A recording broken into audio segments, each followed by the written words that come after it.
beses na din akong kinukulit nito. I know nagtatampo na ito sa akin kaya kailangan kong bumawi. I owe him a lot. As in a lot. I am on the doorstep of the restaurant when my phone kept vibrating. I wonder why Sam keeps calling me. Kaya kahit ayoko sanang sagutin ang tawag niya, napilitan akong kunin ito. Anyway, ilang steps na lang din at makikita niya na ako. Yes, Sam? Sobrang excited ah. I paused for a while. Walang waiter na nag-a-assist sa akin kaya palingalinga ako dahil hinahanap ko kung saan siya nakapwesto. Where are you? He asked at parang nagpapanik ang boss nito. I'm here in the restaurant, Sam. Why? Lumabas ka ngayon din. Mamaya ako na ipaliliwanag sa'yo. He said in a worried tone. Ano ba nangyayari sa lalaking ito? Is there any problem, Sam? Nothing. Basta lumabas ka na lang, please. Naguguluhan man pero sinunod ko na lang siya. I was about to go out when I bumped into someone. What a small world. I saw the shocked on her face pero agad itong nawala. She looked at me from head to toe. Gone is the angelic and charming face of the person I used to admire before. I saw her raise her brows at me. Her fierce look doesn't intimidate me at all. Sanay na ako sa ganyan, girl. I'm not the weak Priscilla you used to know. I showed her my stoic face before I walked straight out of the restaurant. Sinadya ko pambungguin ang balikat niya. Ouch! She exclaimed. I just looked at her unbothered before leaving her annoyed. Diretso ko naglakad pabalik sa sakyan ko. Nagwawala ang puso ko sa loob ng aking dibdib. I didn't expect to see her again. Not this early. The sharp pain pierced my heart. I can still remember how she betrayed me. I treated her as a friend. I even admired her kindness. But I was wrong. Very wrong. But it is okay.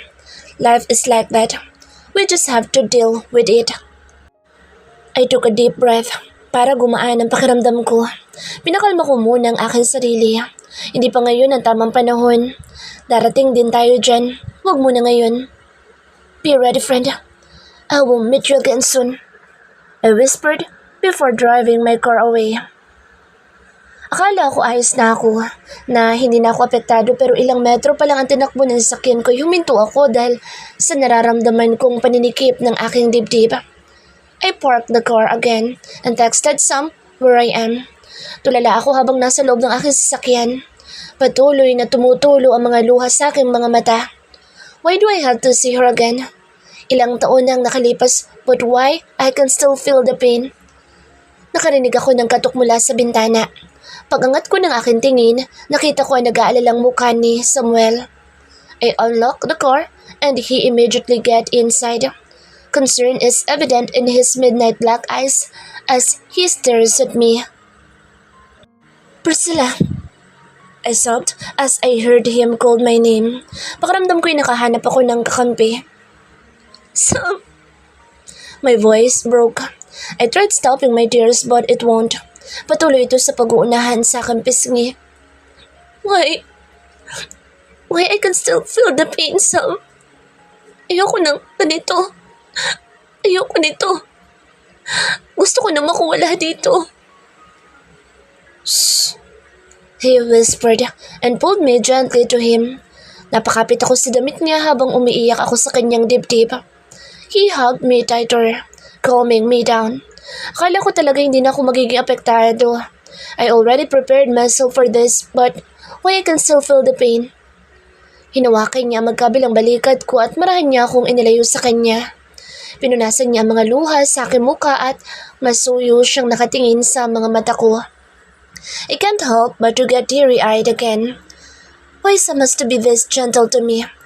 I can still remember how I hurt him with my past decisions, but still, he has the heart to stay by my side. Shh. It's okay, Priscilla. It's okay. You'll be alright in time. I'm here to help you. He said, comforting me. Don't force yourself. Things will be better soon. Then, he wet my tears again. Muli niya akong hinila palapit sa kanya at naramdaman ko na masuyo niyang hinalkan ang tuktok ng ulo ko. How can he be so patient with me? Sana ikaw na lang, Sam. Muli ay bumalik sa akin ang alaala ng kahapon. Priscilla, I miss you. Niyakap ako ni Samuel ng mahigpit. Napakunot-no ako sa kanya. Ilang araw lang naman kaming hindi nagkita. Ano nangyari sa'yo? Ganun mo ba ako kamiss at may payakap kang ganyan sa akin? Natatawang tanong ko sa kanya na ngayon ay nakabusangot na. Andaya niyo naman kasi eh. Umuwi pala kayo sa isla, hindi niyo naman ako sinama. Alam mo namang gustong-gusto kong pumunta dun sa lugar kung saan kayo lumaki. Nagtatampong litanya nito sa akin. Nagsalubong pa ang mga kilay nito. Talagang hindi namin ipinaalam ni Daniela sa kanya na pupunta kaming isla dahil alam kong hindi siya komportable, lalo na pag nalaman nitong kasama namin si Akiro. Napagkasunduan namin ni Danny na sa susunod namin balik sa isla ay kaming tatlo naman ang magkakasama. Biglaan kasi ang pag-uwi namin, Sam, kaya hindi ka na namin napagsabihan. Pasensya na po. Hayaan mo, sa susunod naming uwi ni Danny, isasama ka na namin para mamasyal. Mamamasyal tayong tatlo doon sa isla. Mahabang paliwanag ko sa kanya. Hindi ito umimik at nanatiling tahimik lamang. Alam ko nagtatampo talaga ito. Ilang beses na kaming kinukulit nitong mamasyal sa isla pero dahil nga rumarakit kami ni Danny tuwing walang paso kaya hindi talaga namin napagbibigyan ng request niya. Nakapunta na ito sa amin isang beses at nagustuhan niya raw ang lugar namin. Sino bang hindi? Kung may sapat nga lang ako na pera, ay hindi ko iiwan ang islang iyon. Huwag ka na magtampo, bestie. Please. Ito naman tampururot agad. Ikinawit ko ang aking kamay sa kanyang braso at bahagya akong sumandal sa kanya. Naramdaman kong nanigas ang katawan niya pagkadikit ng katawan ko. Please, Sammy. Paglalambing ko. Huwag ka na magtampo. Promise, next time, kompleto na tayong tatlo. Narinig ko ang malakas niyang pagbuntong hininga bago ipinatong ang kamay niya sa kamay kong nakakawit sa braso niya. Bahagya niya itong pinisil kaya napatingin ako sa akin niya. You know that I'm happy to be with you, right? He asked and then I nodded. Next time, huwag mo naman akong kalimutan. I saw the sadness in his midnight black eyes. Bigla tuloy ako na konsensya. Sana nga isinama na lang namin siya ni Danny. Ang sama naman namin kaibigan. Simpleng hiling niya, hindi man lang namin mapagbigyan. Sorry, Sam. Promise, next time, isasama ka na namin. Talagang isasama ko na sa Sam next time. Kailangan masanay din ni Akiro sa presensya ni Sam. Bahagi na si Samuel ng buhay namin ni Danny. Hindi pa man kami ni Akiro. Hindi ko pwedeng iitsapuera na lang ang best friend ko dahil sa boyfriend ko na siya. Natahimik kaming dalawa. Nandito kami ngayon nakaupo sa bench sa likurang bahagi ng gym ng university. Katatapos lang din kasi maglaro nila Sam ng basketball kasama ang mga kablock niya. Siguro tapos na rin ito sa mga requirements niya. Next month, graduation na namin kaya hindi na kami busy. Tapos na rin ang finals namin. Kino-complete na lang namin ang mga requirements for graduating students. Priscilla, tawag nito. I humped without looking at him. Are you free tomorrow night? Napalingon ako sa kanya. Nakita ko nakaharap na pala ito ngayon sa akin. Bakit? Nagtataka kong tanong sa kanya.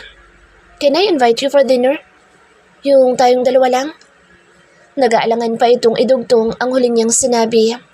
I became curious cause it's the first time that Sam invited me for dinner alone.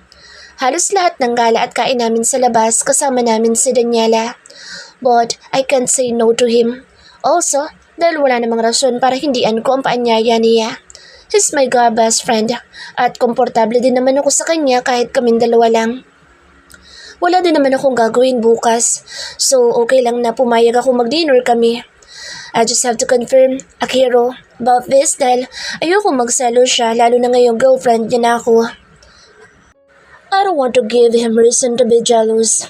Kahit hindi niya sabihin sa akin, alam kong pinagsaselosan niya ang pagkakaibigan namin ni Samuel. Ilang beses na itong nagpahaging sa akin tungkol sa closeness namin ni Sam. He's not believing before that Sam and I were just friends and Sam treated me as her girl best friend. Sinabi pa ni Akiro sa akin one time na there's no such things as girl or boy best friend, it's either the guy or the girl has hidden feelings towards the other. But Sam and I are different. We are just friends and I know ganoon din naman ang tingin ni Sam sa akin. Hindi lang naman ako, pati din naman sa Daniela. Uuwi rin tayo kaagad. Please, Priscilla. Pangungumbinsa nito dahil hindi ako sumagot agad sa kanya. You don't have to say please. Sammy, alam mo namang hindi kita matitiis, diba? Anong oras ba bukas? Thank you, Priscilla. Kita ko na biglang umaliwalas ang mukha nito. Ang OA mo, Samuel. Anong susutin ko? Formal ba or casual lang? At saka anong oras nga? I'll pick you up at 7 o'clock. Would it be okay? Excited nitong tanong.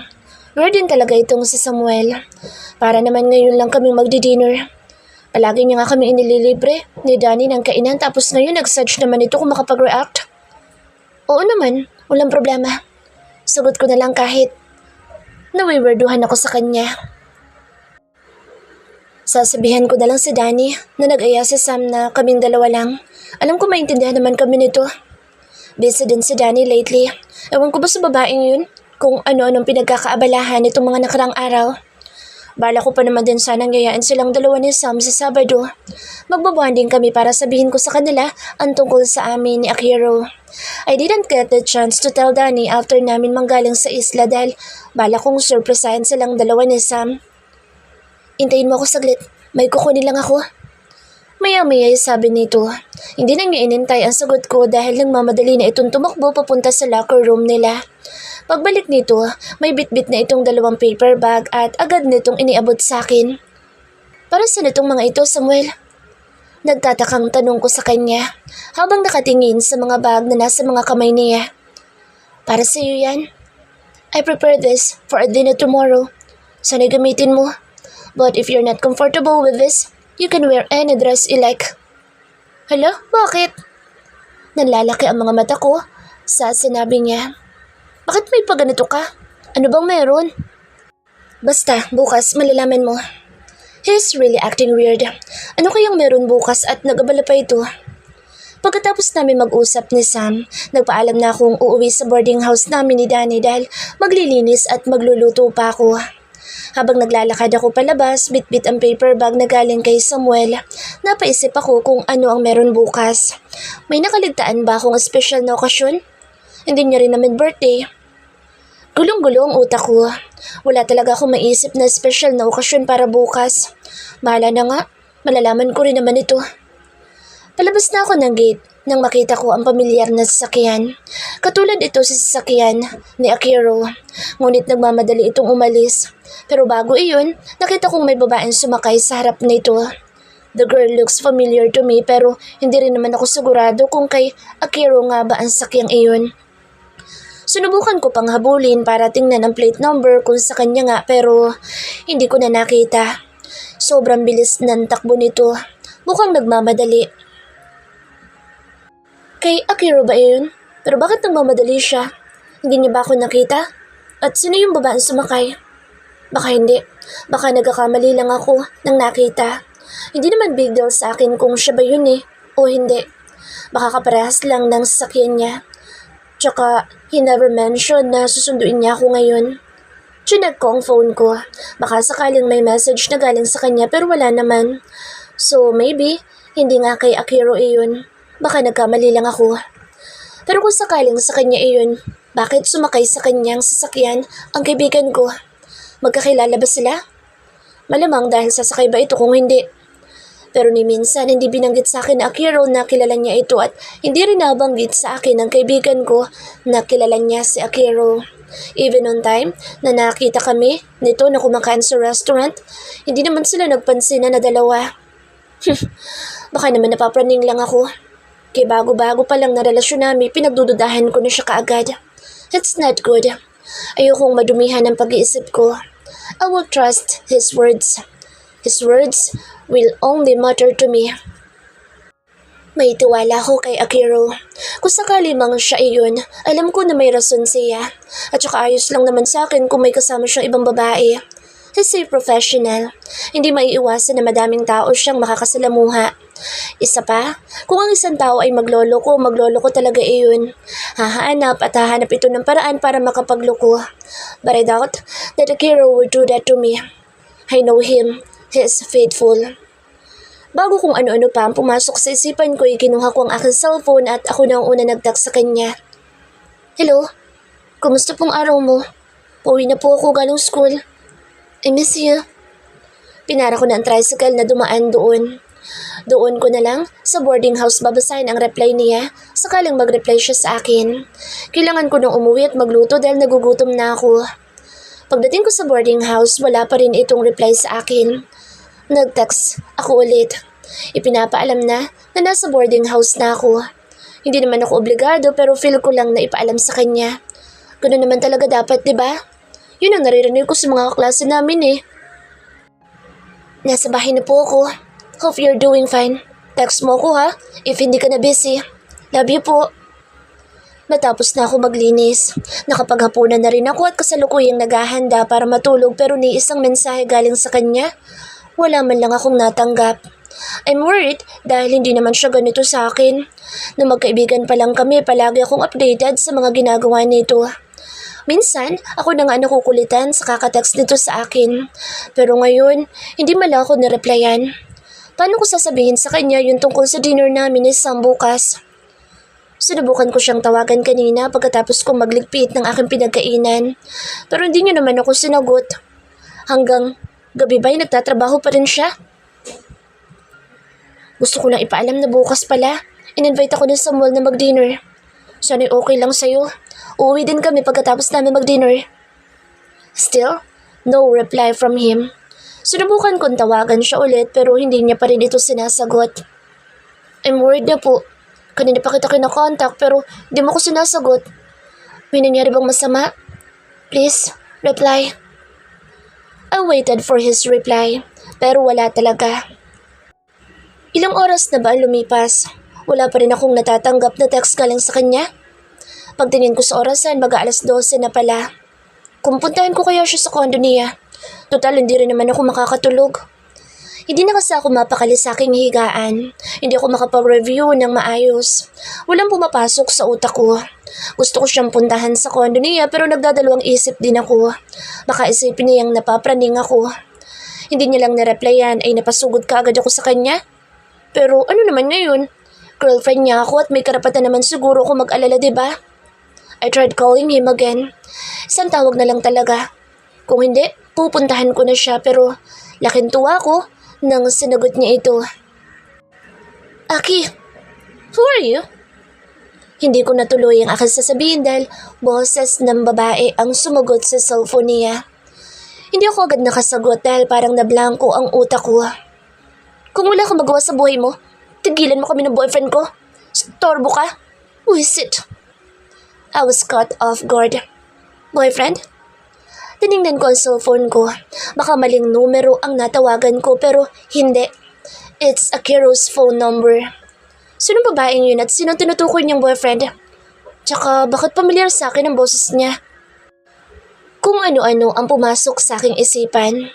Kaya ba hindi niya sinasagot ang text at tawag ko dahil may kasama siyang iba?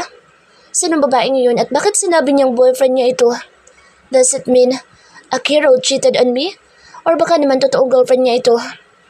I checked the number on my phone again, making sure that it's his. Baka nga nagkamali lang ako ng tinawagan pero hindi eh. Sure akong number ni Akiro ang aking tinawagan. I dialed his number again pero naka-off na ang kanyang cellphone. I immediately get off my bed. Pupuntahan ko siya sa condo niya. Wala akong pakialam kung this oras na ng gabi. I want to clear things with him. Praning na kung praning pero hindi ako mapapalagay kung hindi ko siya kukumprontahin ngayon. Mas maiging malaman ko na habang bago pa kami. I don't like this feeling. Ayokong nagdududa ako sa kanya kaya mas mabuting malinaw ang lahat sa simula pa lang. Papalabas na ako sa boarding house nang biglang tumunog ang aking cellphone. When I checked my phone, it was Akiros who's calling me.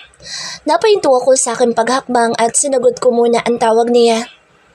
Hello? Abot ka ba ang aking nadarama dahil baka ang babaeng nakasagot kanina ang tumatawag sa akin? Love, nasan ka? Napapaos pa ang boses nito sa kabilang linya at mukhang kagigising lang niya. Hindi muna ako sumagot. Nanatili akong tahimik at pinakikinggan. Baka sakaling may marinig akong magsalita sa tabi niya. Love? Still there? Sabi nito nang wala itong marinig na sagot mula sa akin. Hindi pa rin mapalagay ang utak ko sa boses na narinig ko kanina. Yes, mahina akong sagot sa kanya. Pasensya ka na love kung hindi ko nasagot ang text at tawag mo. Sobrang busy ko kasi sa opisina. Ngayong araw, love, ang dami kong plans na nire-review. Alam mo naman si kuya, hindi ako titigilan kung hindi ko matatapos lahat. Danig ko pang humikab ito. He must be really tired. Dama ko ang pagod sa boses niya. I know how strict his brother pagdating sa trabaho. Ilang beses niya na itong nabanggit sa akin na kapag oras ng trabaho dapat seryosohin dahil nagagalit ang kapatid niya. Bigla ako nakadama ng hiya. Pinag-isipan ko siya ng masama pero sino yung babaeng sumagot kanina? Hindi naman siguro ko nagkamali ng dinig, di ba? Nasaan ka ngayon? Okay ka lang ba? Nasa condo ko, love. Yeah, I'm fine. Napagod lang ako kanina. Ang dami ko kasi talagang tinapos na trabaho. May hinahabol kaming deadline at bukas na umaga kailangan ni Kuyang mapirmahan lahat. Kawawa naman. Alam ko kasing pressure dito sa nakatatandang kapatid niya. At saka gusto rin itong patunayan sa mga magulang niya na kaya niya rin pamunuan ng ibang branch nila kaya nagpapakitang gilas ito. Sometimes, I feel bad for him that he has to prove himself to his parents bago ipagkatiwala ang ibang negosyo nila. Akiro is hardworking. Alam ko na magaling at maayos itong magtrabaho. I saw his designs, pang world class. He is really doing great in his field. Kumain ka na ba? Do you want me to bring you food? Nagluto ako ng paborito mong adobo kanina dahil akala ko bibisita ka. Dadalhin ko na lang ito, tiinitin ko na lang No, love. He cut me off. Natigilan ako. I mean, I'm okay. Tapos na akong kumain kanina. Huwag ka na mag-abala pang pumunta dito, love. It's late and not safe for you to travel. I'm tired also. Gusto ko na rin magpahinga. Ewan ko pero pakiramdam ko parang bigla itong nataranta. Nagulat ako sa naging reaksyon niya. Kanina parang ang tamlay-tamlay ng boss niya at mukhang inaantok pa pero nung sinabi kong dadalhan ko siya ng pagkain, bigla itong nagpanik. Tama bang pagkakaintindi ko sa reaksyon niya o napapraning lang talaga ako? Para kasing may itinatago siya sa akin. Nanahimik ako. Parang nawala lahat ang gusto kong sabihin. Is he hiding something from me? Love, are you okay? Humikab ito ulit. I'm so paranoid. Ganito ba talaga ang magkaroon ng boyfriend? Hindi naman ako ganito dati. Still there, baby? Tanong niya ulit. Sure ka ba na okay ka lang, Akiro? I can bring you food kahit gabi na. Okay lang sa akin. Paninigurado ko pa sa kanya. Baka kasi nag-aalala lang ito sa akin dahil gabi na. Wala namang problema sa akin maghatid ng pagkain niya. I want to see him then dahil namimiss ko na rin siya. Yeah, I'm okay, love. Huwag ka na mag-alala sa akin. Napagod lang po talaga ako. Bumalik sa pagiging malambing ang boses nito. Don't worry. Tomorrow, I'll be okay. Mawawala din ito. Lahat kapag napirmahan na ni Kuya lahat ng sinabmit ko kanina. Thank you for asking, love. I love you. Ganun ba? O siya, sige, magpahinga ka na lang ulit. Hindi na ako pupunta. Sagot ko. Hindi na ako nagpumilit pa. Baka nga pagod na siya at gusto na magpahinga. Bumalik ako sa kama ko habang nasa tenga ko pa rin ang aking telepono. Ang tahimik na ng buong paligid. Siguro'y natutulog na rin si Daniela sa kabilang kwarto. Pagkarating kasi nito kanina, nagpaalam itong matutulog na siya dahil napagod daw sa lakad niya. Ano kayang meron sa araw na ito at lahat sila'y pagod? Bumalik sa isip ko, nakita ko kanina sa labas ng university. Okay lang ba na magtanong ako sa kanya kung pinuntahan niya ba ako? Pero kakasabi niya lang din naman na busy siya kanina sa opisina niya. I don't want him to think that I don't trust him. Pero hindi talaga mawala sa isip ko eh. How's your day, love? He asked in a gentle tone. Lalo ko tuloy siyang na-miss. Ewan ko ba, feeling ko, mahal na mahal ko na ata siya dahil konting lambing niya lang. Iba na yung saya na aking nararamdaman. Normal pa ba ito? Baka naman sobrang nahuhumaling na ako sa kanya. I miss you, Priscilla. I hope you're fine today. Pasensya, hindi kita nasundo. I sigh. Huwag na nga lang. Masira pang mood namin dalawa. Baka kaparehas lang talaga yun ang sasakyan niya. Okay lang ako. Naipasa ko na po lahat ng requirements namin kanina. Alam mo, I'm so happy today finally. Nakita ko na ang pangalan ko sa listahan ng mga gagraduate ngayong taon. Proud kong sabi sa kanya. Naiiyak pa nga ako kanina eh. Sa wakas, malapit ko nang matupad ang pangarap nila mama at papa sa akin. Excited na din ako mag-review. Konting kembot na lang talaga at malalagyan na ng karugtong ang pangalan ko. Engineer Priscilla Montes. Nakangiti kong sabi kahit hindi niya naman ako nakikita. Kahit wala akong honor, okay na sa akin iyon. Ang importante, makapagtapos ako ngayong taon. Ang hirap din kaya ng kursong kinuha ko. Buti nga't nakuha ko ito na 5 taon. Yung ibang kaklase ko nga na-extend pa. I'm so proud of you, love. I can feel the sincerity in his voice. Kaya parang naiiyak ako. Sabi ko naman sa'yo, diba? Kaya mo. Balang araw matutupad lahat ng mga pangarap mo at ako ang pinakaunang magiging masaya para sa'yo. Lagi mong tandaan na palagi mo akong kasama sa lahat. I will be your #1 supporter. Shit. Bakit parang bigla ako naiyak?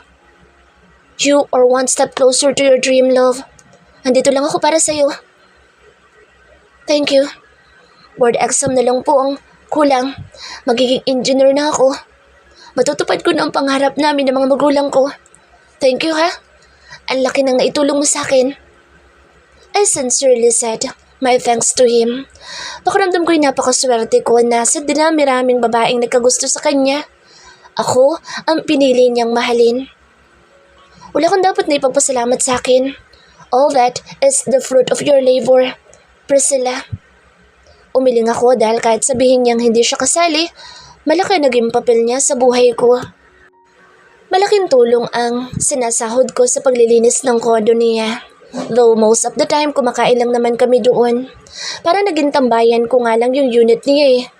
Doon na rin kasi ako nag-aaral at gumagawa ng plates ko nitong huling semester namin. Konting push na lang, love. Matutupad din lahat ng pangarap mo. Lagi mong iisipin na nandito ako palagi para suportahan ka, ha? I love you so much, love. You're really my soulmate, and I'm so happy to have you in my life.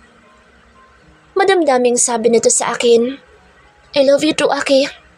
I'm so happy na nakilala kita. Isa ka sa naging inspirasyon ko. Salamat sa mga payo at paggabay mo sa akin, ha? Mahal na mahal po kita, Aki. Love you more, love. May pahalik pa ito sa kabilang linya. Always remember that I love you so much. God, I so love this man. Kung noon umahanga lang ako sa galing at talino niya, ngayon ibang-iba na ito. I really fall for him. Deep and hard that I couldn't imagine not being with him in the future. Anyway, ano yung sinabi mo dinner sa text mo kanina, love?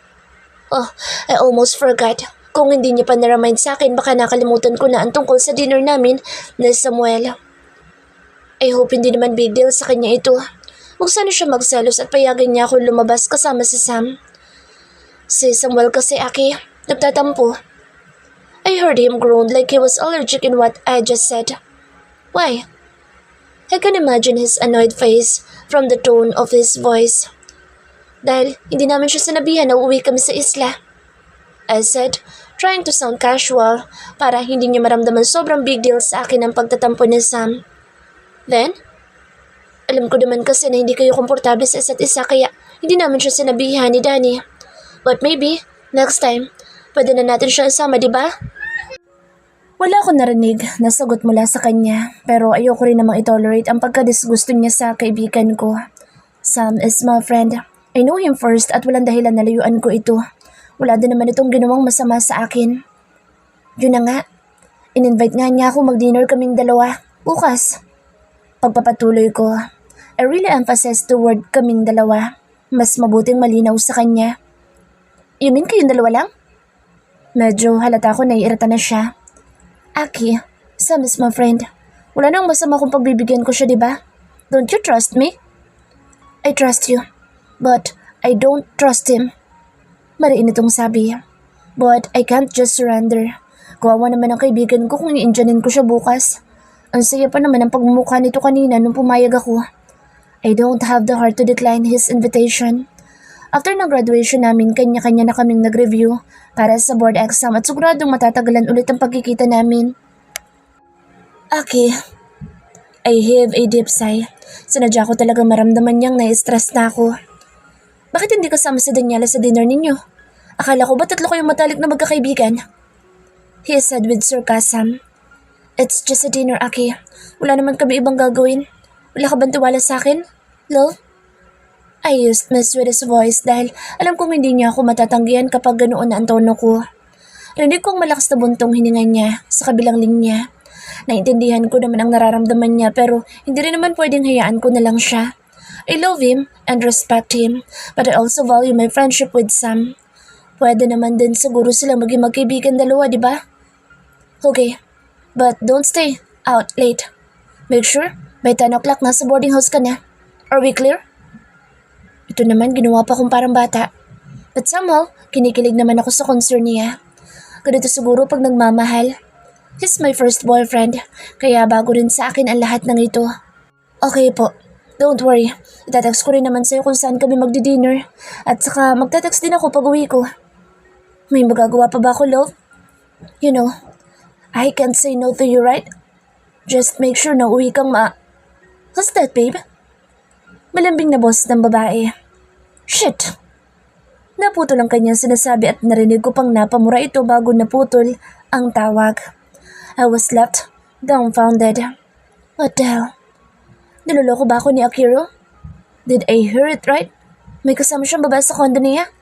Akala ko ba inaantok na siya? Kaya ba nagpanik siya kanina nung sinabi kong pupuntahan ko siya? Suddenly, my emotions stirred up. I don't know what to feel right now. My mind became clouded. All I could hear was the pounding of my heart. Para akong mabibingi sa sobrang lakas ng tibok nito. Unti-unti ko naramdaman na nanginginig ang aking katawan at nahihirapan akong huminga. Nangihina ang mga tuhod ko at parang namanhid ang buong katawan ko. I dialed his number pero naka-off na ang phone niya. I kept trying and trying pero walang nangyari. I kept staring at the screen of my phone, waiting for his name to pop up pero hindi nangyari. I hate this feeling. My jealousy is slowly eating me up. I want to curse out loud. What the hell had just happened?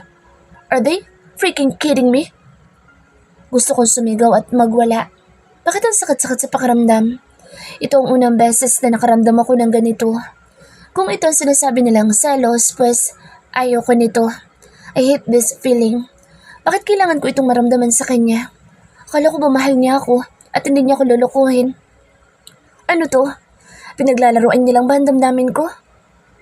Doon ko naramdaman na nag-uunahan pumatak ang mga luha sa aking mga mata. Ang dami-daming tanong ang pumasok sa utak ko. Gusto ko ng kasagutan. Akiro. I dialed his number again pero tanging answering machine lang ang sumasagot. Nanginginig ang kamay ko pero hindi ako pwedeng sumuko. Gusto ko ng kasagutan mula sa kanya.